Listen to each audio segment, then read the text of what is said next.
story of generations of people who felt the lash of bondage, the shame of servitude, the sting of segregation, but who kept on striving and hoping and doing what needed to be done so that today I wake up every morning in a house that was built by slaves.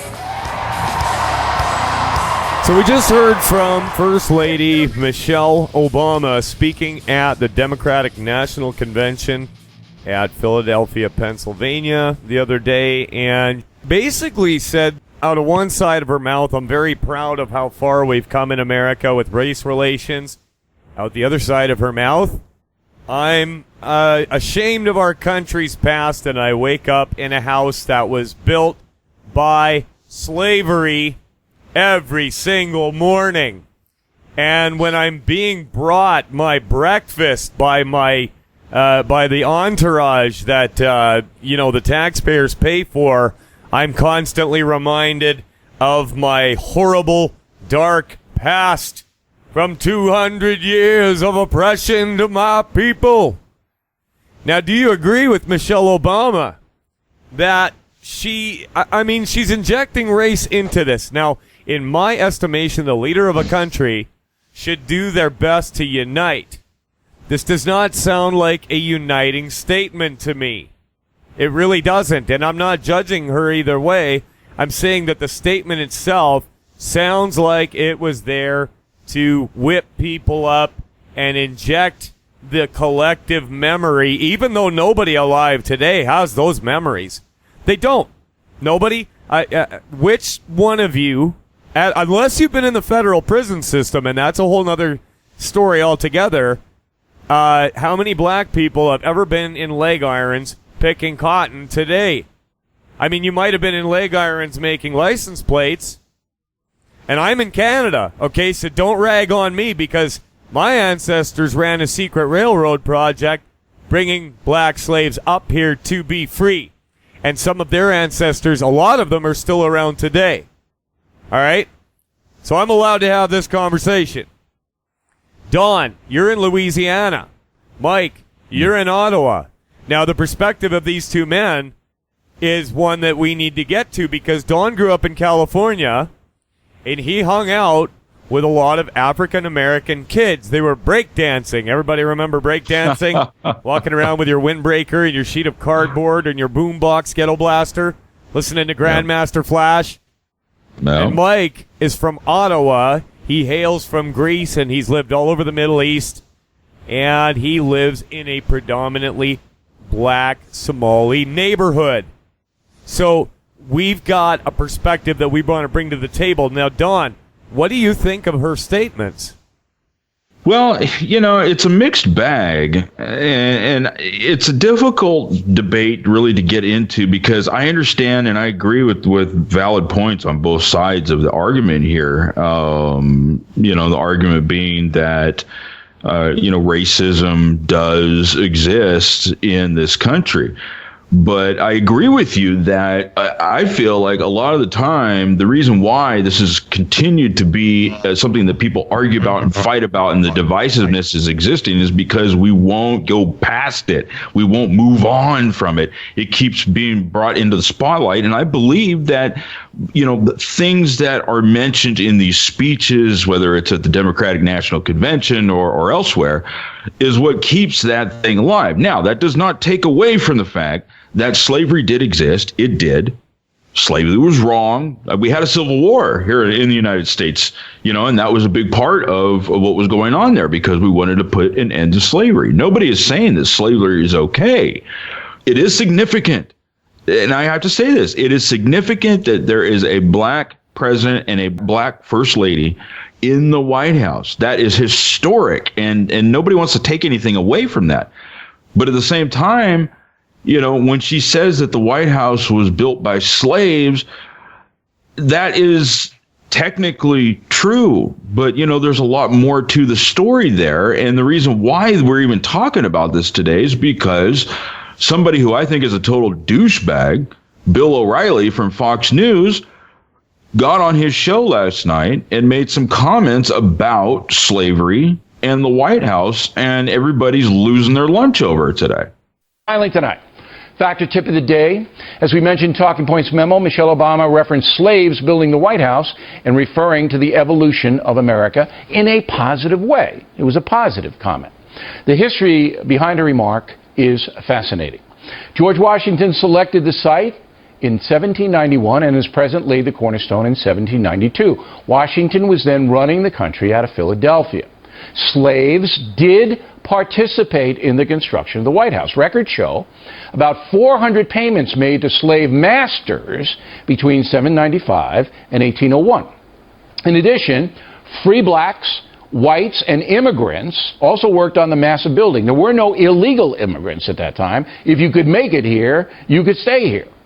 In 1800, President John Adams took up residence in what was then called the Executive Mansion. It was only later on they named it the White House. But Adams was in there with Abigail, and they were still hammering nails. The construction was still going on. Slaves that worked there were well fed and had decent lodgings provided by the government, which stopped hiring slave labor in 1802. However, the feds did not forbid subcontractors from using slave labor. That's the statement that Bill O'Reilly made last night, and people are taking offense to the fact that he said that the slaves were well fed and decently housed. And that's the sticky wicket here. Mike, what do you got to say about this? Well, it's kind of like what Super Don said earlier, where for some reason it's a topic that people just don't want to let go of, okay? In a lot of relationships, when somebody cheats, you'll find, like, let's say the girlfriend cheats on the boyfriend or the boyfriend cheats on the girlfriend. That's a topic that's very recent, okay? Let's say it happened only even 2 years ago. It'll still be brought up in a relationship, right? None of the people that are alive right now were alive 200 years ago when slavery was still alive and active, okay? The fact that they were saying the 1800s, 1802, 1805, 180 whatever, they had, slaves that were not necessarily treated the best, but there were also slaves that were treated really, really well. So I don't understand why people that have never experienced slavery, aside from the slavery that they put themselves into, whether it's prison, whether it's refusing to get an education and get a good job, or even just get off their butts and actually go get a job, to get themselves out. I know that that's a different form of economic slavery, but at least they will have more of an income in order to bring themselves out of that situation.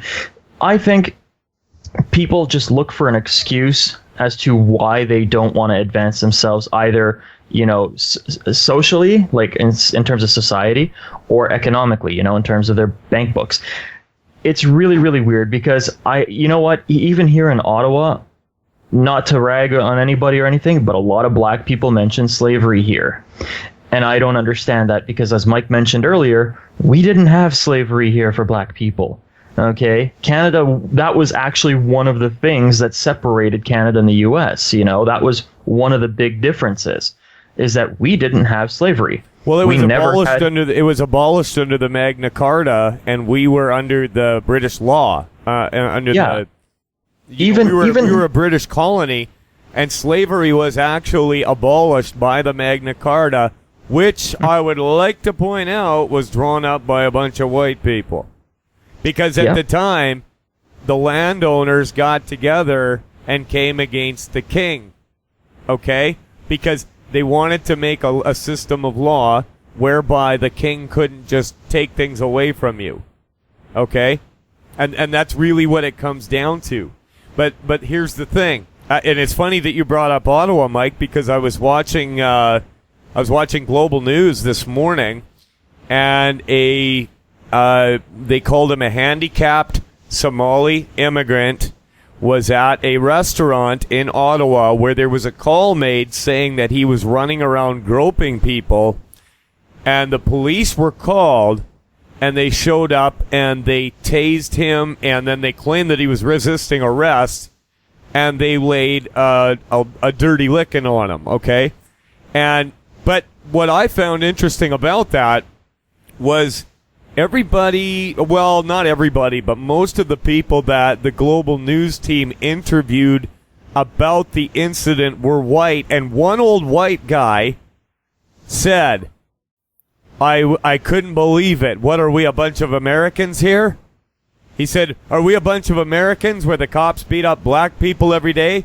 And he actually went so far as to say on the news, if I was 30 years younger, I would have jumped those cops. Said that on the news. And that was in Ottawa, Canada. Okay? So we do not have institutionalized systemic racism towards black people. We definitely do towards natives, though. So before Canada wants to go poo-pooing on our neighbors to the south, you better look at the history of what's happened with the natives here, because, yeah, we definitely have a history of cultural genocide, and I'll say that anytime, against the natives. That is not to give any Aboriginal First Nations people, and I hate that word Aboriginal. I mean, Yeah. is that like abnormal, Aboriginal? Like, they were originally here before us. And by us, I mean, yeah, you know, it gets so convoluted. But let's, I'm going down, going down a path. Here's where I think, you know, circling back to Michelle Obama and Bill O'Reilly, the question I think that needs to be asked and maybe answered is the fact that Bill O'Reilly made the comment that the slave labor that was used in the building of the White House was, in his opinion, and I don't know how historically accurate this is because there's different opinions out there, if making the statement that the slaves were well fed and decently housed, is that a racist thing? Was Bill O'Reilly saying that because they were well fed and decently housed, that somehow makes the fact that they were slaves less impactful? I don't think so. Now, some people may think that's what he meant. They may say Bill O'Reilly's racist, so he was just saying, hey, slaves were okay. There was nothing wrong with slavery because they were well fed and they were decently housed. He wasn't saying all slaves were. He was saying these particular ones that were working on the White House, in his opinion, with the facts that he's got, that they were well fed and decently housed. And if that was indeed the case, is that racist? In my opinion, no. No, I don't think it's racist either. I just think that there's certain political groups that don't like hearing, you know, I'll call them probable facts. How's that? Because none of us were around 200 years ago. Fact. Okay?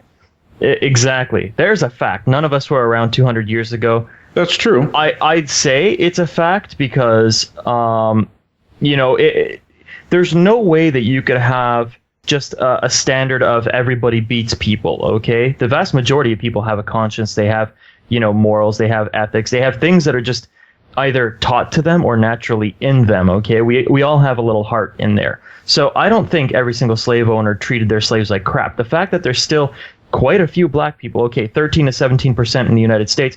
Here in Canada, we're what, 40% almost? Like we have a ridiculous amount in terms of proportion of people, okay? So the fact that they're still around, I definitely have to say that there were black people that were treated really well. I think it hurts political parties like Black Lives Matter because it gives them less ammunition to keep firing at people. The fact that they're still using slavery goes back to my whole thing about the divorces and, the cheating, where people just don't want to let it go. Well, they're letting something that they never experienced, they're letting something that they never experienced take over their lives. I don't think it's racist. From a historical standpoint, though, I think would you guys agree that it's fair to say that even if it turns out that this slave labor that was used to build the White House, that these guys were treated maybe better than the average slave, that they were fed well, that they were decently housed, it really does not change the fact that no matter how well you're fed or how decently you are housed, if you have got shackles on your feet and your freedom is being taken away and you are being treated less than the average human being, it doesn't matter if they were feeding you filet mignon, you were still a slave. You were still a slave 200 years ago. Correct. Okay, fair enough. 200 years ago. I think it's important to point out the fact that Miss Obama herself is a multimillionaire, along with her presidential husband, a graduate of Harvard University, who is herself a walking symbol of the success that can come to anyone who's willing to work hard and apply one's talent in America. In other words, even as Michelle Obama herself rebukes the nation's history of racism, she is a living example that America has done much to overcome it. Right. I think that really honestly could have been, would be what the spirit of that speech was the fact that that it was a sense of accomplishment, which again, I will say, huge accomplishment. The fact that her and her husband, are in the White House and he was elected president. I mean, that is historic and you can't take that away from him. Do you guys know who Thomas Sowell is? Yes. Yeah. Okay.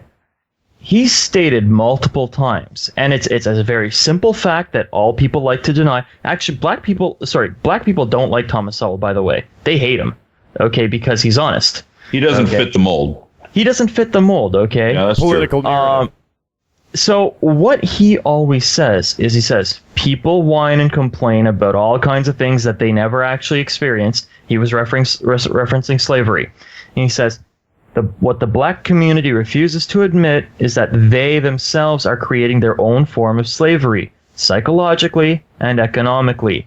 He says they put themselves in this situation where the only thing they can do is whine and go use food stamps. He says if they were to rise up just like he did and just like hundreds of thousands of black people, there's hundreds of thousands of very, very, well-off black people throughout the world, okay?